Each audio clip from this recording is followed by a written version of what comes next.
The South African National Defence Force has confirmed that a board of inquiry will look into the submarine disaster off the coast of Kommetjie.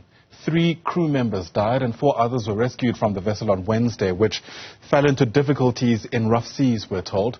This inquiry will convene after the funerals take place. Now, the first woman in Africa to navigate a submarine, Gillian Hector, was among those who died.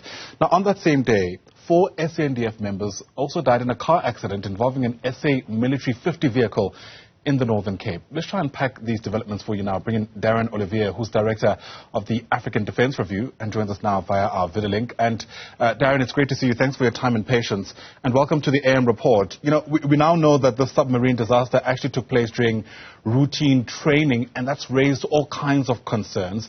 I wonder what pressing questions you hope this inquiry will answer. Good morning. So I think the first thing to bear in mind is that one, accidents do happen. Two, I mean, even the most active, the best trained, the best funded militaries. We are sending out our personnel to do very difficult things on a regular basis, and occasionally those things will go wrong. That doesn't mean, of course, that we should tolerate them going wrong, and that's why after every such incident there is a board of inquiry which seeks to find out which of the steps led to failure and how to change the procedures to prevent that from recurring again. However, it's impossible to completely design out accidents when you're trying to train in conditions that are realistic and trying to do, a real sense of capabilities. So in this case, the questions that will be asked are, first of all, how were the choices leading up to this exercise, followed and done? So who made various calls at various points? Who decided to go ahead with it? At which point was it called off, and so on and so forth. And these lessons learned will then go into future procedures around how and when to hold exercises like this, especially in bad conditions. Because obviously there's a fine line between training conditions that are realistic and ones that are just too dangerous. It'll also look into questions of failure of equipment. So whenever submariners do this, there are various steps taken in terms to preserve safety. These include safety lines, and various other options. So the question will there be, did those work as intended? If not, why not? And then how can that be repaired going forward? Yeah.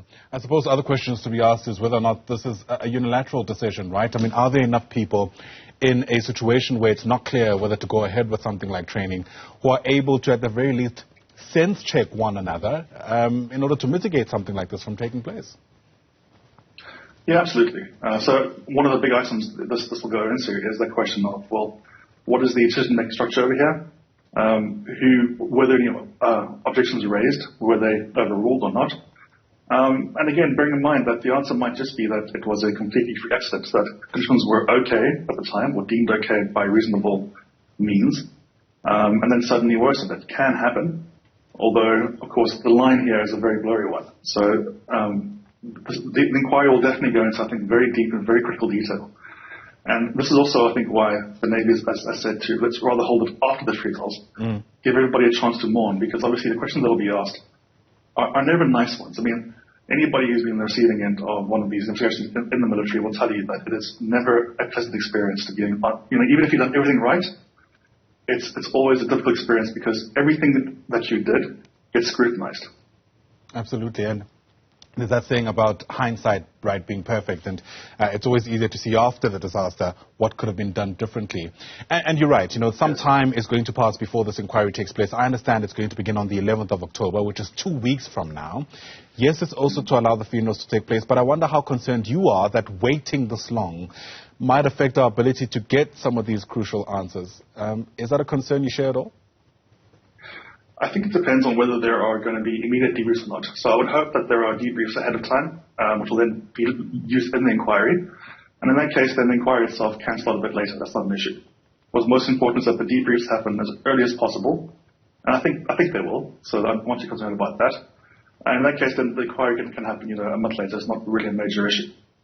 I think what's really important from the point of view of the public is just to give people involved some space and a little bit of grace.